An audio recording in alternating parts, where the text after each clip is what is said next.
Voilà.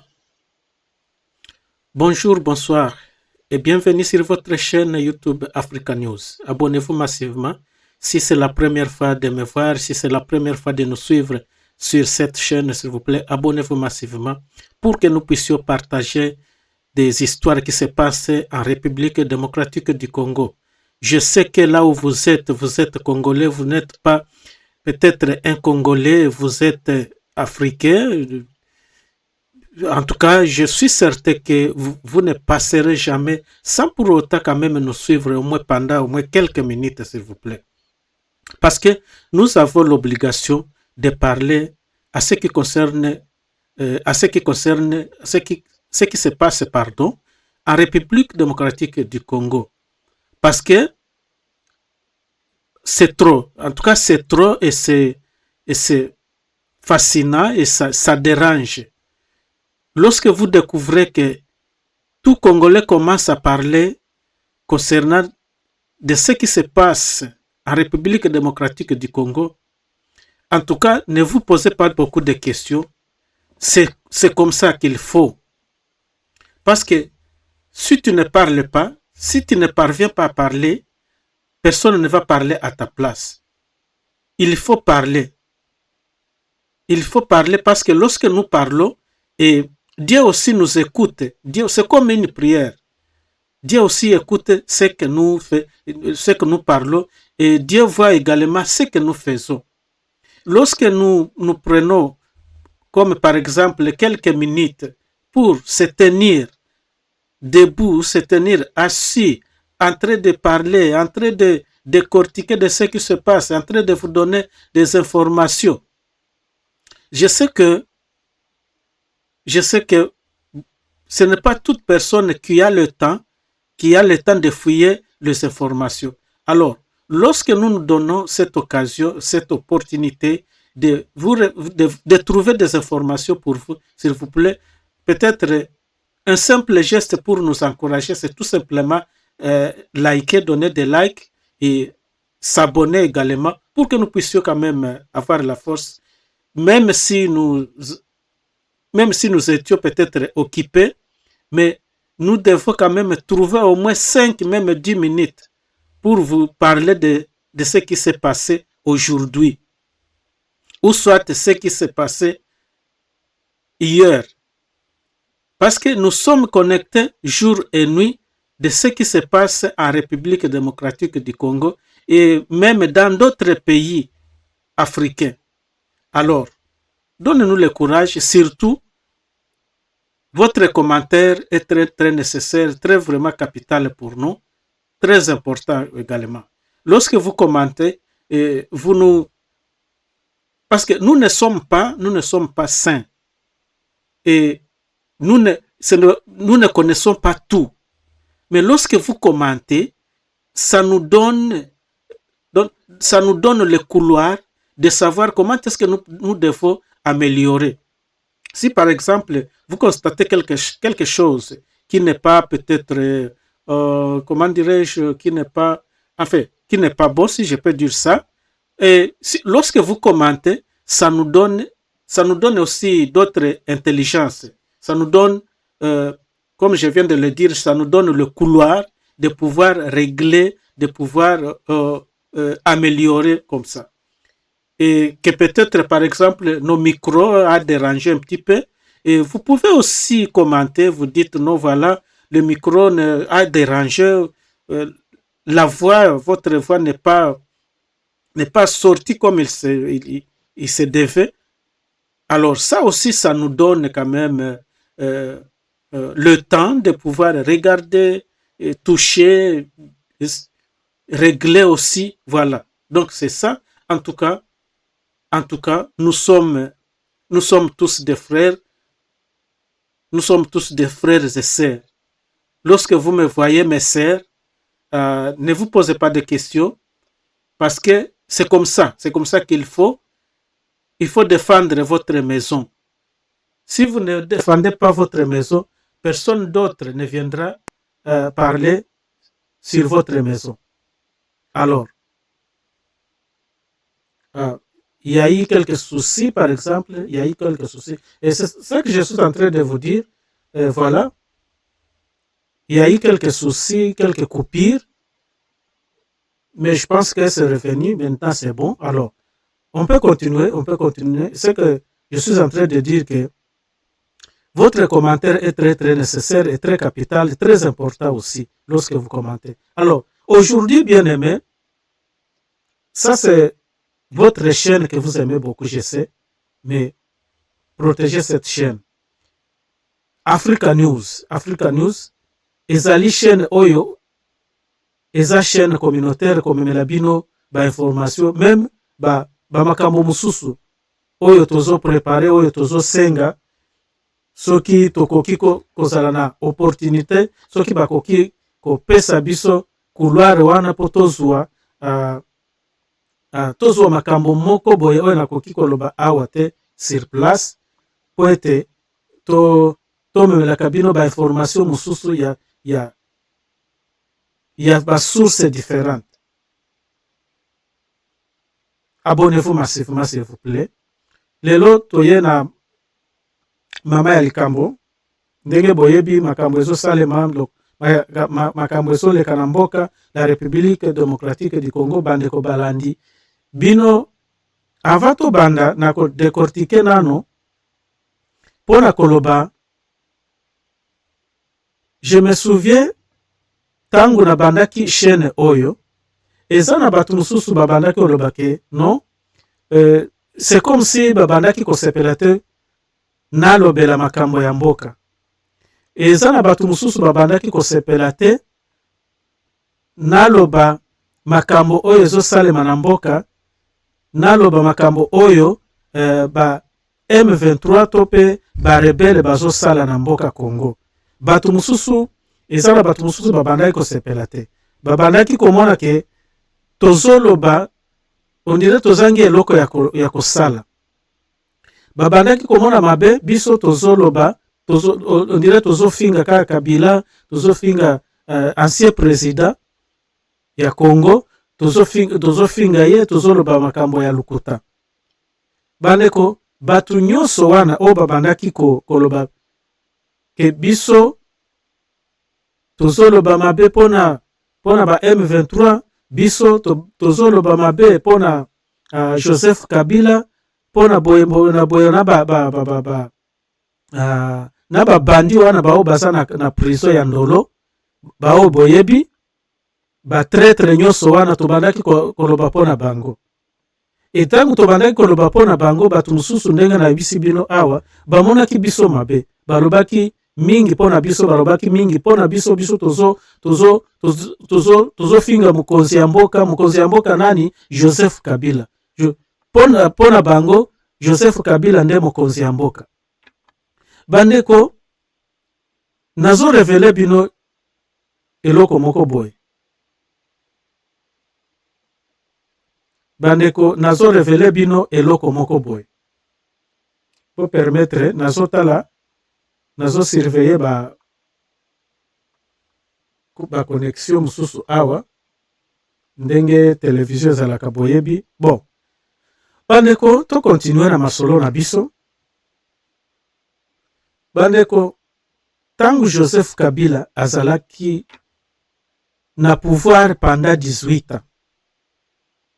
Bandeko, na bandeko loba likambo o nazoloba na lobela yango lisusu.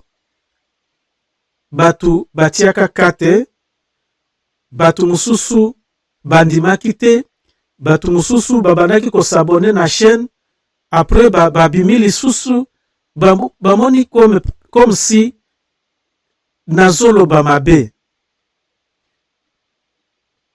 Ngai nazalaki koloba mabe te, mpe nakotikala koloba mabe te pona mboka. Nakotikala koloba mabe te pona mutu nyonso. Azala mukolo, azala mwana muke, nakotikala jamais koloba mabe pona yete. Jamais. Et jamais nakoki koloba likambo oyo nayebi penza biete.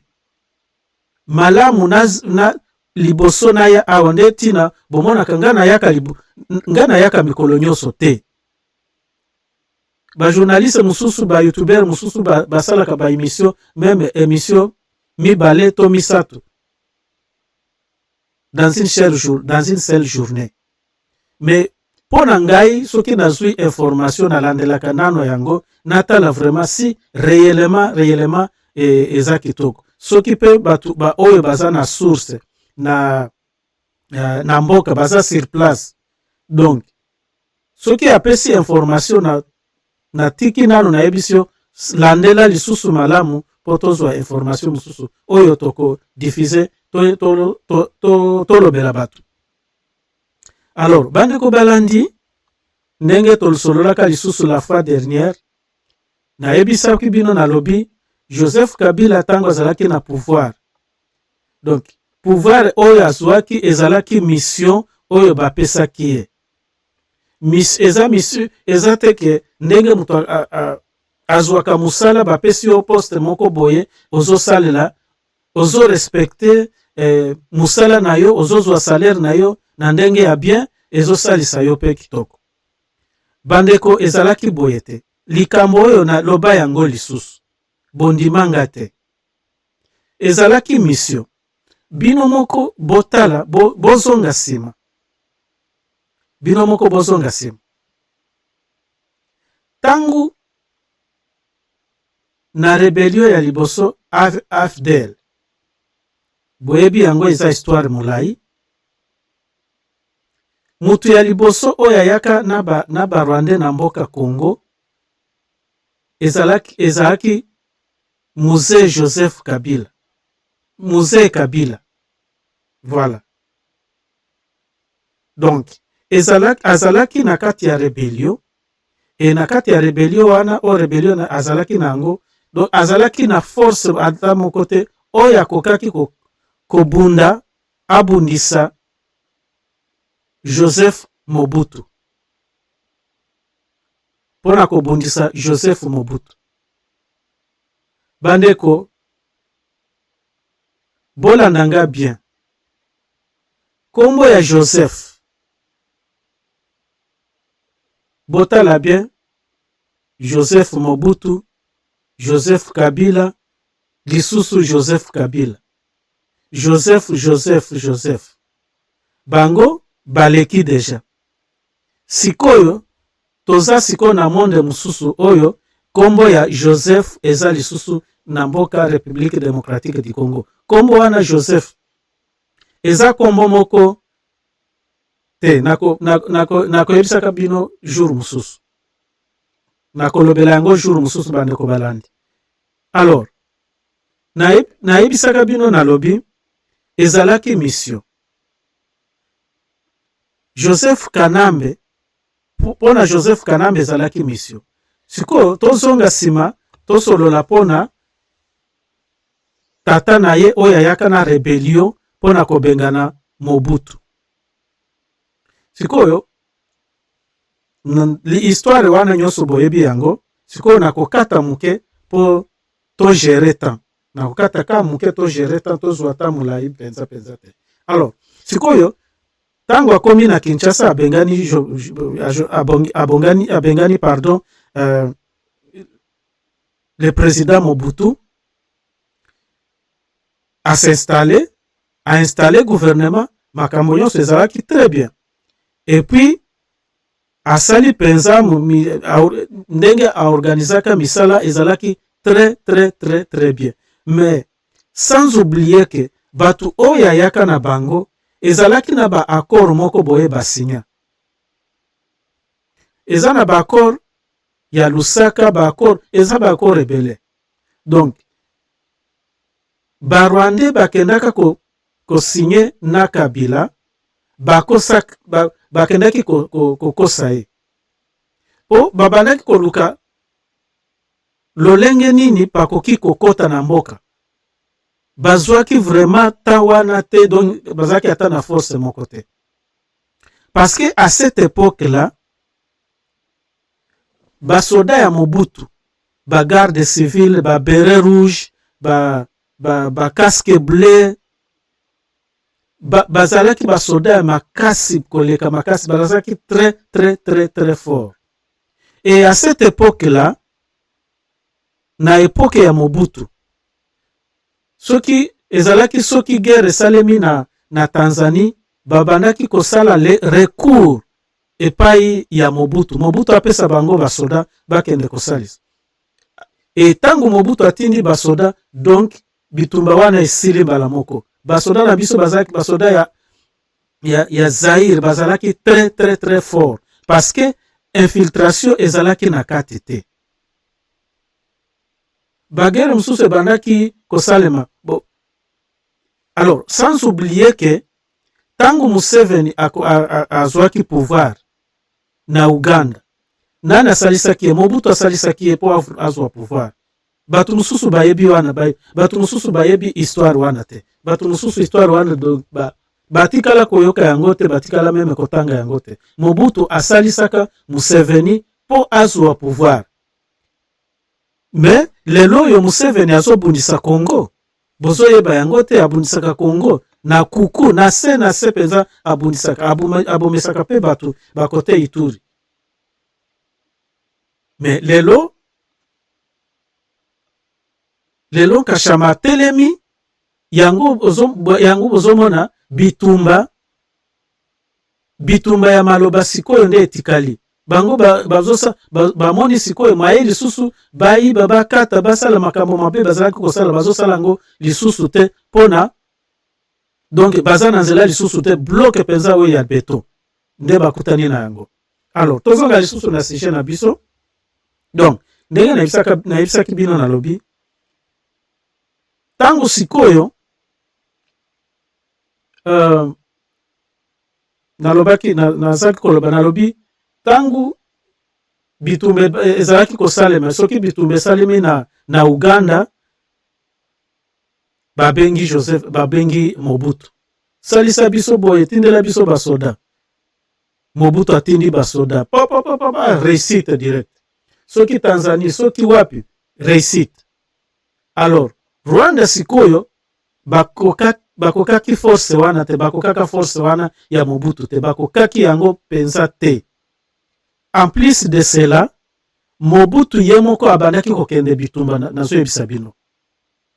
Mobutu abandaki kokende, alati teni, azwi munduki na ye akei bitumba.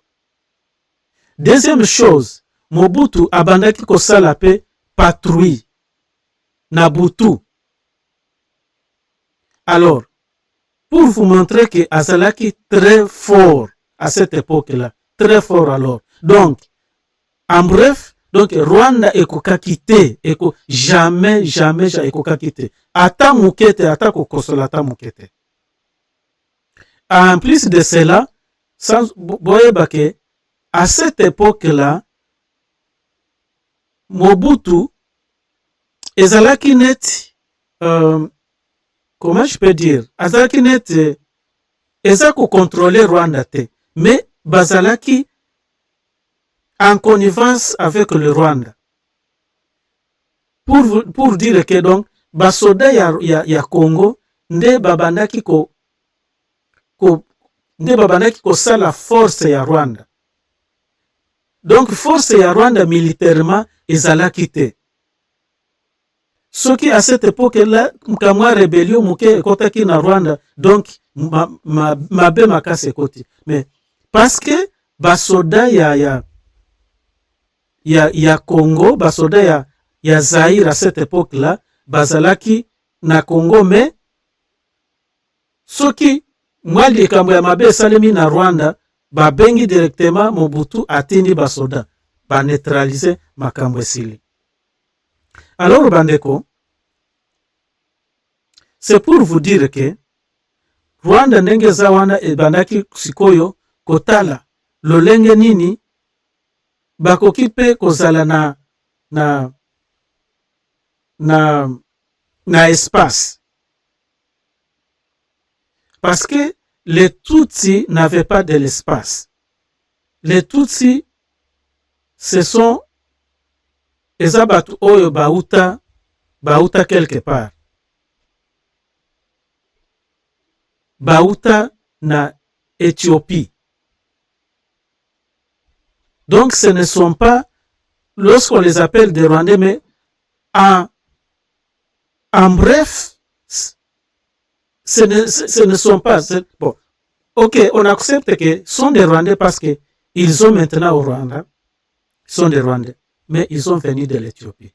Alors, en bref, leur mission na bango ezalaki koluka espace, koluka mabele. Pendant tous des années et des années, mission na bango ezalaki koluka espace. Place nini bakoki kozwa espace. Yango ata lelo oyo, soki botali bien, historiquement même, donc,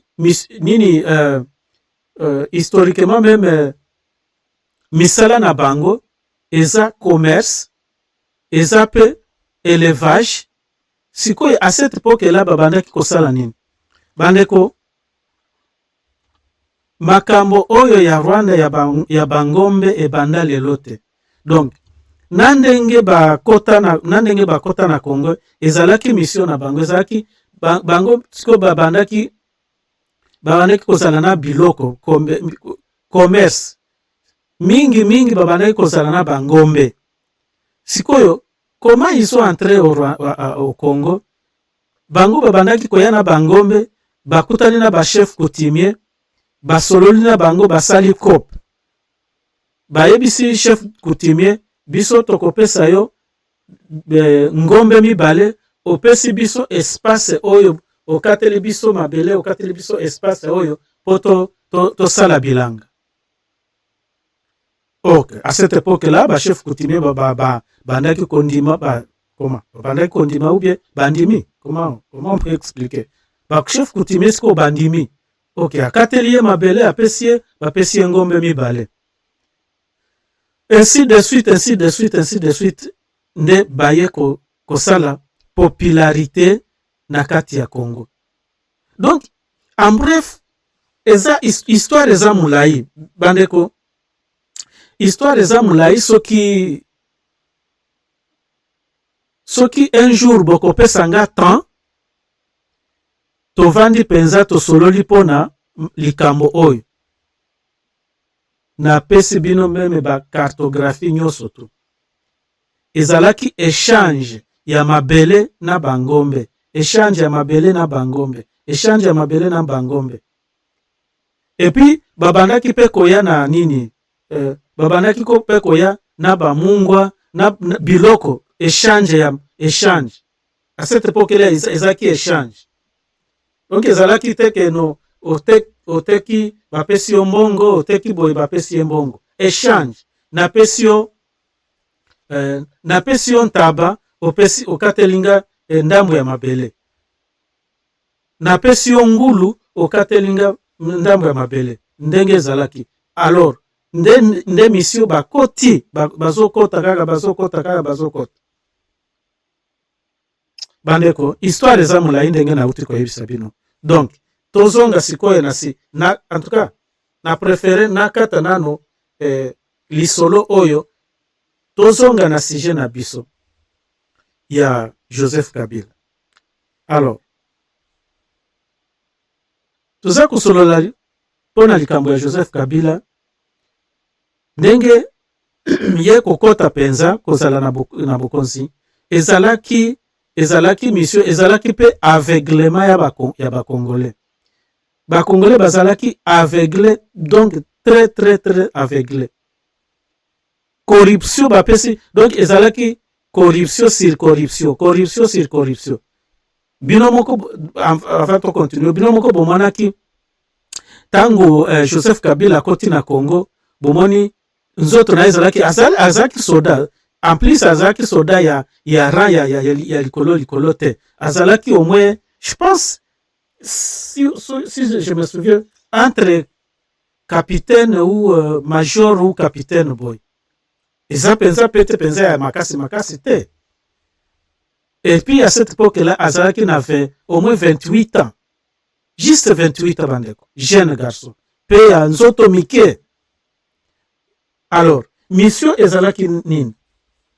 Tangu Rwanda tangu Kabila akoti na pouvoir na Congo, Kabila le père akoti na pouvoir, ndenge nauti koloba yango lisusu awa a installé gouvernement makambo nyonso tout. En tout cas à cette époque là ngape musala na bande kosala na bande kozwa pe salaire, tomonaki bien tosepelaki pe makambo echangeaki bandeko. À cette époque là, avant musée comment dirais-je, avant musée Kabila, voilà, oui, avant musée Kabila akota na pouvoir, ngai personnellement salaire na ngai ezalaki $25. Bolanda bien, salaire nanga à cette époque là ezalaki $25. Alors tango siko Kabila azui pouvoir, tango azui pouvoir na bimi na salaire ya $25, na komi na salaire ya $125. À cette époque là $25 ezalaki mbongo vraiment au Congo, en République démocratique du Congo. À cette époque là $125 c'est beaucoup d'argent. Alors en bref, a organisé makambo nyonso tout, a organisé gouvernement. Après qu'organiser gouvernement, sikoyo atali gauche à droite, sikoyo envoûtement eye kolongwa na miso na ye, aye kotala gauche à droite, amoni sikoyo donc pembeni na ye kaka ba Rwandais, donc à gauche ba Rwandais, à droite ba Rwandais, liboso na ye ba Rwandais, sima na ye ba Rwandais. Abwaka miso na gouvernement ba Rwandais, abwaka miso na armée, wana nde koloba te. Sikoyo mayele na ye sikoyo eye kozonga. Tangu mayele ya musée Kabila ezongi, alobi non, nasali erreur ya makasi, nasali erreur. Or abosanaki ndenge basinyaki ke soki lelo bitumba eza makasi, ba M23 bazo réclamer mabele, ezalaki kope ya Rwanda na Kabila, Kabila le père. Alobaki ye parce que ayebisaki ba Rwandais bino bosalisa ngai, soki nazwi pouvoir na bino nakopesa bino 350 km, je pense 350 km, quelque chose comme ça. Donc akokata pensa, donc espace apesi bango azwi donc bo gérer sika wana. Alors basigné ba accord, sima aye komona no danger ekoti, aye kozonga sima alobi non, bino merci na ndenge bosali musala, nazwi pouvoir. Alors sikoyo eloko oyo etikali eza ke bopesa nga facture, nafuta mbongo, nafuta vraiment facture, mais bozonga, merci bozonga epai na bino na Rwanda. Bandeko, Rwanda elobi jamais, ba Rwanda balobi jamais, toyokanaki boye te, toyokanaki donc tokokata mabele biso tozwi ndambo. Donc c'est-à-dire toza na besoin ya mbongo na yo te, pe toza na besoin topesa yo facture opesa biso mbongo, toza na makambo wana. Eloko toza na yango posa eza Congo, la République démocratique du Congo. Biso tovanda na Congo, totikala kosala na armée, tovanda na armée, tovanda na ba institution nyonso ya mboka. Biso ba Rwandais tozala na ba institution, biso ba Rwandais tozala na gouvernement central, biso ba Rwandais tozala partout na ba institution nyonso to. Et puis ezalaki obligatoire, bango ba obligeaki. balobaki vouloir ou pas biso tokozala wana ndenge toyokanaki. Muze alobi no eza boye te, ngai bopesa nga facture parce que eza bakongole, mboka oyo eza mboka ya bakongole, nakoki kosala boye te, bakongole bakomona kitoko te, bakongole bakosepela te, bino bozonga epai na bino, tokosolola, bopesa nga facture nakofuta. Bandeko, eloko wana Muze alobaki nde ezalaki liloba ya suka na ye. Bango basali nini? Sikoyo bango babandi sikoyo ba réunion. Babandi sikoyo kosala ba réunion. Batala sikoyo eloko nini bakosala. Donc basala ki pe ba réunion mingi te, solution oyo bazwaki eza solution po babuma Muze. Alors, avant babuma Muze, batalaki sikoyo nani oyo bakotia place wana. Bango sikoyo batalaki il faut bazwa mutu na bango penza oyo mwana bitinda na bango oyo akosalela bango musala po batikala na ba institution ya Congo ba M23 to pe ba Rwanda batikala kaka na Congo, batikala na armée, batikala wana. Alors batali balobi mutu nini oyo bakoki kozwa po batia ye wana.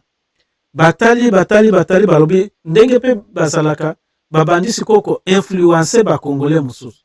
Babandi ko influencer ba Congolais mususu, bapesi bango kanyaka, bapesi bango bambongo tout consort. Balibisi bango bino bozala calme, boza bo bouger te, donc makambo ekozala kaka kitoko. Alors sikoyo organiser batali babandi sikoko préparer Joseph Kabila. Balobi Joseph Kabila yo sikoyo lokola yo oyebani na Muze Kabila, lokola boyebani, lokola pe oza mwana na ye, sikoyo yo sikoyo yaka kotoyo. Sikoyo bapesi ye, donc bapesi ye soki cour bayebisi yo sikoyo biso tokotia yo place wana, yo kosala boye. Yo sikoyo kozala wana président, lokola pe yo oza wana oyebi mwa français muke, wana sikoyo ekomi sikoyo bien. Même si tango akotaki na pouvoir, ayebaki penza français te, mais lokola ayebaki tu kaka mwa français kaka likolo bayebisi yo sikoyo tango okozwa pouvoir, okoyekola pe nini français, okoloba yango kitoko. Ba préparer Joseph Kabila, ba préparer. Tango ba préparer ye, alors eloko mususu il faut koyeba ke tango batu mususu nalandaka batu mususu balobaka ete Joseph Kabila aza mwana ya Kabila penza te. Et c'est vrai. Ngape na sala nini constat wana, c'est vrai. Eza bongo. Bon, tokolobela kango jour mususu. Alors, bandeko, sikoyo tango ba préparer mission basali sikoyo babandi kosala filtration po babuma Joseph Kabila. Baumela kite babumi Joseph Kabila, Muze Kabila, babumiye, tango babumiye, bazui directement mwana na ye, baktie ye wana na makasi. Donc bazuiye kaka boye yo vanda ozwa kiti. Zwa kiti ya Bokonzi. Ba place ye place wana. Tango ba place ye place wana, sikoyo mibeko nyoso na donc ndenge azalaki wana, azalaki poenza na ata mwa connaissance, mwa expérience, ata mukete ya gérance ya pays, ya administration, azalaki ata na expérience ata mokote. Donc Uganda na Rwanda nde babandaki tangu ye bakye ye na présidence na Congo, siko babandaki kopesa ye cours en ligne. Donc bazo yebisa ye lokolo za président musala ya président asala kaboye musala ya president asala kaboye musala ya president akenda kaboye ase comporta kaboye. Donc bazoyebisa ye sikoyo administrativement ndenge nini akose comporte, ndenge nini akosala. Donc bazopesa ye cours naloba cours. Alors tangu siko bazopesa ye cours bazoyebisa ye mais yo oza mwana na biso, donc ba intérêt na biso il faut protéger ba intérêt na biso, protéger intérêt ya Rwanda, protéger ba Rwandais na kati ya ba institution ya Congo, protéger ba Rwandais na kati ya ya armée ya Congo, protéger ba Rwandais partout en République démocratique du Congo. Ya mibale kozala distraite kozala yuma te, yo sikoyo yo zala rapide penza ya makasi, zuwa mbongo ndenge olingi zuwa mbongo, yo kosalela penza la République démocratique du Congo te, yo osala obongisa Congo, banzela ezala bien, ba aéroport ezala bien, ba université ezala bien, ba vie sociale ya bato ezala bien, ba ebisiye kosala boye te. Soki osali bongo eke ba Congolais bakomi bien, bakomi na vie ya bien, sikoyo bakozala na force po ba neutraliser biso. Sikoyo po ba neutraliser biso ba M23 te, il faut sikoyo koto tia bango na se. Pe armée ya Congo pardon, pe armée ya Congo ovandisa yango na se, osilisa yango oboma oboma ba généraux wana ba oya kala wana o ba beret rouge ba beret vert ba nyonso tu wana oboma bango parce que baza na force pe baza na idéologie moko ya makasi. Donc ba ebisi Kabila ba ebi bongo de ukosala biso sikoyo protéger ba protéger ba Rwanda, protéger ba Tutsi na kati ya ba institution nyonso ya Congo. Deuxième chose, il faut na ba institution nyonso ya Congo osala ba infiltration ya makasi, osala contrôle. Donc eloko nyonso oyo aza na pouvoir songolo tope pakala osala na contrôle na yango. Zuwa mbongo parce que soki ozui mbongo te jour bako balokila yo ekozala mabe. Zuwa mbongo ndenge olingi, tia mbongo nyonso na ba pays étranger, somba ba avion, somba ba bateau, sala boy, zuwa mbongo ndenge olingi. Makambo oyo nazo yebisa bino bandeko balandi, eza ya solo, eza ya lelo te, ebanda kala, eza ya lelo te tangu bozomona bitumba oyo. Bandeko, namoni tana biso ezo kima mingi. Na obiboy, en tout cas, pardon, namoni tozala un peu bref. Kozala un peu bref bandeko, nakata toko lisolo oyo toko continue ango peut-être le lobby. Alors, sikoyo tozwa sikoyo eloko oyo ezosalema lelo. Donc tangu bayebisaki Joseph Kabila zuwa mbongo ya Congo, zuwa ezalaki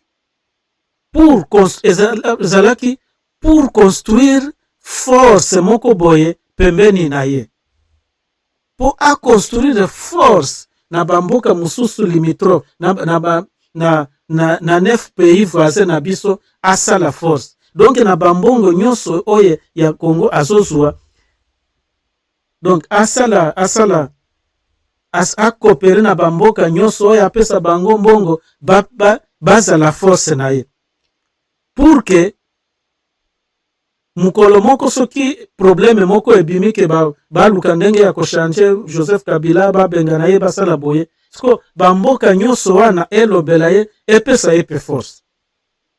Bandeko bolanda bien, bamboka nyonso wana epesa ye force. ezalaki mpona mbongo. Apesi bambongo ndenge oyokaka ba Zambie, ba Rwanda, ba wapi, ba Sudan, bambongo partout na Congo Brazza, apesi bambongo kuna bango nyonso tu wana azo influencer bango bazala force pona ye, bazala bouclier pona ye. Soki likambo ya mabe bimeli ye, bango siko ba pays wana soutenir ye mbala moko po aganye. Ndenge a construiraki nini force na ye wana ya ke azala fort po aiba sikoyo makasi. Deuxième chose, na mbongo abandaki koiba, azalaki sikoyo ko coopérer na ba faux congolais mususu, ba faux congolais mususu apesi bango mbongo, bazala kote na ye, bazala pe force na ye. Soki gouvernement, soki pe likambo moko ebimi, siko ba congolais o wana asi a korompa na ba mbongo, bazala lisusu force na ye pona kolobela ya. Yango bomoni ti lelo oyo ba congolais oyo nyonso oyo bozomona, ba congolais nyonso oyo bozomona bazokende ko rejoindre M23, bango nyonso tu wana eza pamba te, eza ba faux congolais oyo Joseph Kabila abandaki ko influencer, apesaka bango ba miette mike ba construire force na ye. Alors sikoyo tango sikoyo lelo oyo sikoyo tango Congolais azui pouvoir, Félix Tshisekedi azui pouvoir, donc bango sikoyo bazalaki ata na inquiétude moko te, parce que bayebaki ke baza na force penza, baza na force ya makasi. Ba pays nyonso wana eza force na bango, na ba Congolais ya kati wana baoyo Joseph Kabila asi a korompa baza na kati pona kolobela ye. Tango sikoyo Congolais akoti na pouvoir, bango bamonaki no oyo aza na eloko te, donc toko neutraliser très facilement, donc ye akoumela pe, en tout cas akoumela te. Tosala sikoyo mukuse, tango sikoyo bomoni awa sikoyo na kati, en tout cas na kati na tiki masolo mususu tosote, tango sikoyo bomoni Joseph Kabila sanctionné, parce que ba pays nyonso wana neuf pays o baza bafrase na biso, bango nyonso ezalaki force ya Joseph Kabila. Force ya Joseph Kabila pourquoi? Parce que pona ba mbongo na ye nyonso wana aza na mbongo ebele makasi, bandeko mbongo ebele mbongo, soki nalobi ebele mbongo ya, donc mbongo penza siko akorompa ba pays nyonso wana limitrophe na biso, ba pays ba voisin na biso, akorompa bango, apesa bango bambongo, baza la force na ye. Sikoyo na ba M23 Rwanda batutsi apesa bango, akonstruisa na ba immeuble na Rwanda, ba Tanzanie, ba Uganda, partout apesa ba gouvernement nyonso wana bambongo ebele. Alors tango siko mouvement apesi bango mbongo, tango ye alongwe na pouvoir, ezalaki parce que à cette époque là ba Congolais babandaki kosala ba manifestation, pardon, parce que ba Congolais mususu babandaki kolinga Joseph Kabila te. Alors tango Joseph Kabila amoni boy ye aza na force, déjà aza na mbongo ebele, nde asalaki en sorte que asalisa Rwanda bayebisi ye, yo siko osala boye, salisa élection oyo koleka, mutu oyo akozwa yo tika ye azwa kaka, mais retour siko tokoya retour, tango mutu wana akozwa pouvoir, yo otiki pouvoir, vote esalemi, président mususu azwe pouvoir. Soki osali bongo, siko ba Congolais bako sepela. Bako mona ok, to change. Sikoyo eloko wana eko ba Congolais mususu bako pesa yo respect, bako respecte yo, bako linga yo, bako mona ke yo oza mutu malamu osalisi élection sans problème. Sikoyo tangu mutu wana akoleka, biso sikoyo tobanda kotiela ye sikoyo manyoko na mai, tobanda sikoyo kosalela ye ba piège pour que tosala makambo nyonso tu asala. Donc tosalisa ye mabe moko boye alongo na pouvoir, yo sikoyo ozonga lisusu na pouvoir. Bandeko nde baye kosala nini? Basali tangu bamoni kamwa force moko boye epa ya Félix balobi non, tosala nini? To construire sikoyo mouvement, topesa mouvement M23, topesa yango force. Alors nanga pe esika azalaki amonaki keno, en tout cas Félix abandi kosala makambo ya bien. Nanga Corneille nanga alingaki teke Félix Tshisekedi asala makambo ya bien na Congo pour que ba Congolais ba sepela na ye. Donc ye pona Corneille nanga alingaki kaka ba Congolais bai na Félix. Tangu bako ina Félix yesi kwa ko baluka lobi no bomoni biso tozwa pouvoir. Tangu sikoyo amonaki Félix azosala makambo ya bien epesa ki sikoyo eloko moko boye ya kanda. Nde bomonaki Corneille nanga bimi bakei ko construire ko consolider sikoyo mouvement ya M23 na elongo na Joseph Kabila. Et mouvement wana chef oyo asana mbongo ebele ya ko supporter mouvement wana ba minduki ba minisio makambo nyonso tu ezalaki Joseph Kabila. Ti lelo oyo tozoloba awa.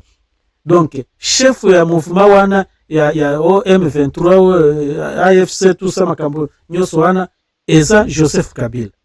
Parce que ye bapesa ki place wana, parce ye azalaki kopesa mbongo ebele alobi bino bosala musala parce que nalinge nazonga na pouvoir. Et ça ezalaki mission elongo na Corneille nanga. Corneille nanga ye Joseph Kabila ayebisi yo sikoyo rejoindre mouvement pour force moko ezala wana. Alors yo sikoyo omoni Joseph Kabila ayebisi Corneille nanga lobi yo Corneille nanga lokola ba Congolais mingi balingi yo et puis balingi yo penza oza mwana mboka bayebi yo tout ça na village na yo bayebi makambo nyonso. Yo sikoyo kota na rebellion ozala sikoyo chef ya mouvement. Tangu sikoyo ba Congolais bakomona Corneille nde chef ya mouvement oyo mwana na biso nzokande ok c'est bon, nzokande top mouvement oyo tondima yango eya ko bundisa Félix Tshisekedi alongo na pouvoir. Comme ça Corneille nanga azwa pouvoir na azwa présidence. Nzokande ba Congolais bayebaki teke tangu babana komona Corneille nanga bango siko bayebi ke no Corneille nde nanga nde aza chef ya mouvement. Corneille nanga za chef ya mouvement te batiaki ye liboso po ba Congolais pour masquer les Congolais po bamona ke nono eza mwana mboka, aza mwana mboka. Alors mouvement esalemi batu nyonso bazomona Corneille nanga siko ba Congolais mususu o baza na mayele baza na bongo penza ya bien te babandaki siko kofinga Félix bafingi pourquoi bazofinga ye? Parce que bazomona Corneille nanga wana nde asana mouvement azoya kolongola Félix. Et puis babandi pe kofukusa ba Congolais mususu biso tokopesa bino misala bomoni Félix apesi bino misala te biso tokopesa bino misala bazokosa bango lolenge wana. Alors baneko en bref lelo sikoyo soki bomoni ba sanctionner Joseph Kabila, donc ba pays nyonso wana bazolela mouvement nyonso wana donc makambo nyonso na bango nyonso tu nyonso tu ekoti na mai. Donc eloko bakosala lisusu eza te, parce que chef na bango esika mbongo esika, donc esika robinet ebandaki kosopa mai, robinet wana ekangami, mwaye lisusu esopa mai, mai esili, mai ekauki. Donc Joseph Kabila ndenge aza wana asi akauki, likambo mosusu ya kosala eza te. Ba M23 koyoka bango mosusu te. Ba M23 bakobanda kosekamfle na bazamba na se ya mabanga. E tangu siko ratissage kosalema na Congo, bakobanda kobimisa bango na se ya mabanga, na se bisika nyonso, kobeta bango bazongisi bango na Rwanda. Bandeko, en bref, en tout cas, eza makambo, histoire eza mulaye, histoire eza mulaye, nazui presque vraiment 50 minutes, presque 50 minutes, je pense, presque 50 minutes, nazui ta mulaye, mais nasilisi te. En tout cas, bo excusenga, merci mingi na ndenge bopesi nga ta, na ndenge bomipesi ta bino moko pe, pona kolanda biso, pona kolanda nga na chaîne Africa News. Bo s'abonner s'il vous plaît soki bolingi chaîne oyo tozwaka makambo ya bien, tozwaka ba information ya bien. En tout cas, bo s'abonner. En tout cas, natiki bino awa, toko continue lobi to pe na poko soki tozwa na tozwita, toko solola lisusu. En tout cas, bye bye.